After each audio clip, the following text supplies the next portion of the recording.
गुरु ब्रह्मा गुरु विष्णु गुरुदेव महेश्वराय गुरु साक्षात् परम ब्रह्म तस्मै श्री गुरुवे नमः। श्री गुरु चरण कमलेभ्यो नमः। श्रीमद् भगवद गीता त्रयोदश अध्याय 13वां अध्याय। श्री भगवान वाच। श्री भगवान बोले, हे अर्जुन, यह शरीर क्षेत्र इस नाम से कहा जाता है और इसको जो जानता है उसको क्षेत्रज्ञ इस नाम से उनके तत्व को जानने वाला एक ज्ञानीजन कहते हैं।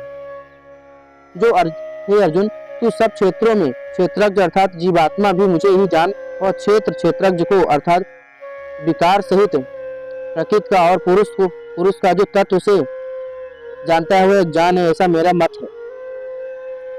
श्लोक नंबर 3।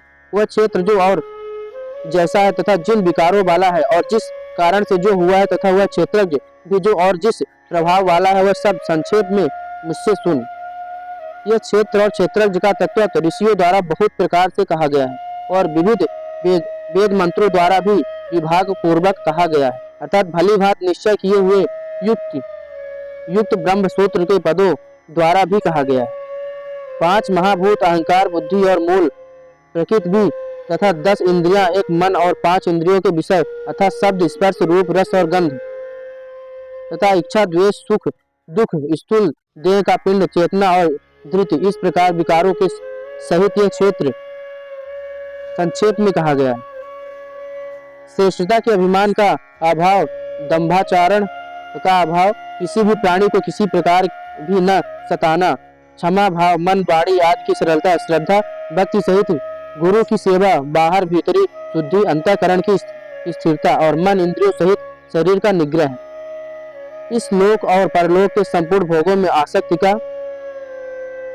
अभाव और अहंकार का भी अभाव, जन्म मृत्यु जरा और रोग आदमी दुख और दोषों का बार बार विचार करना, पुत्र स्त्री घर और धन आदि में आसक्ति का अभाव, ममता न होना तथा प्रिय और अप्रिय प्राप्ति में सदा ही चिंतन सम रहना, चित्त का सम रहना, मुझ परमेश्वर में अनन्य योग के द्वारा अव्यय विचारणी भक्ति तथा एकांत और शुद्ध देश में रहने का स्वभाव और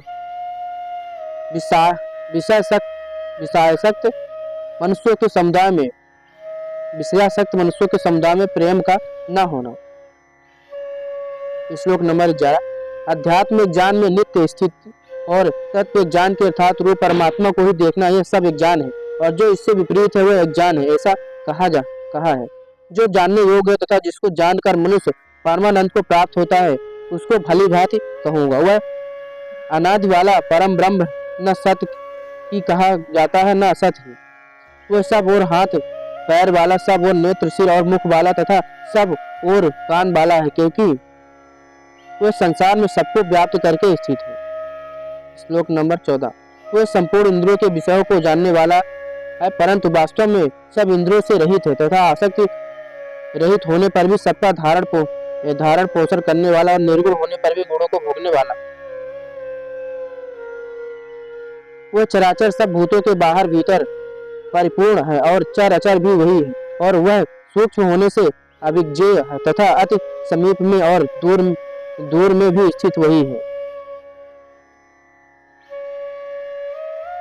वह परमात्मा विभाग रहित एक रूप से आकाश के सदृश परिपूर्ण होने पर भी चराचर संपूर्ण भूतों में विभक्त सा स्थित प्रतीत होता है तथा वह जानने योग्य परमात्मा विश्व रूप से भूतों को धारण पोषण करने वाला और रुद्र रूप से संहार करने वाला तथा ब्रह्म रूप से सबको उत्पन्न करने वाला है। श्लोक नंबर 17।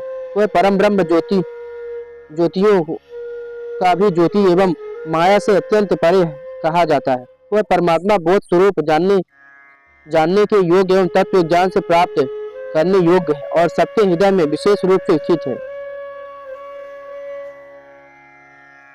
इस प्रकार क्षेत्र तथा ज्ञान और जानने योग परमात्मा का स्वरूप संक्षेप से कहा गया है। मेरा भक्त इसको तत्व से जानकर मेरे स्वरूप को प्राप्त होता है। प्रकृति और पुरुष इन दोनों को ही तू अनादि जान और राग द्वेष दोषादि विकारों को तथा त्रिगुणात्मक संपूर्ण पदार्थों को भी प्रकृति से ही उत्पन्न जान। श्लोक नंबर 20। कार्य और करण को उत्पन्न करने में हेतु प्रकृति कही जाती है और जीवात्मा सुख दुख के भोक्तापन में अर्थात भोगने में हेतु कहा जाता है।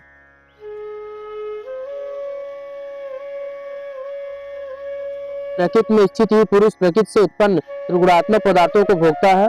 इन गुणों का संग ही इस जीवात्मा की अच्छी बुरी योनियों में जन्म लेने का कारण है। इस देह में स्थित यह आत्मा वास्तव में परमात्मा ही है। वह साक्षी होने से उपदृष्टा और यथार्थ सम्मित देने वाला होने से अनुमंता, सबका धारण पोषण करने वाला होने से भरता, जीव रूप से भोक्ता, ब्रह्म आदि का भी स्वामी होने से महेश्वर और शुद्ध सच्चिदानंद घन होने से परमात्मा ऐसा कहा जाता है। इस प्रकार पुरुषों और गुणों के सहित प्रकृति को जो मनुष्य तत्व से जानता है वह सब प्रकार से कर्तव्य कर्म तथा करता हुआ ही फिर नहीं जन्मता। उस परमात्मा को कितने ही मनुष्य तो शुद्ध हुई सूक्ष्म बुद्धि से ध्यान के द्वारा हृदय में देखते हैं, अन्य जितने ही ज्ञान योग के द्वारा और दूसरे कितने ही कर्म योग के द्वारा देखते हैं अर्थात प्राप्त करते हैं।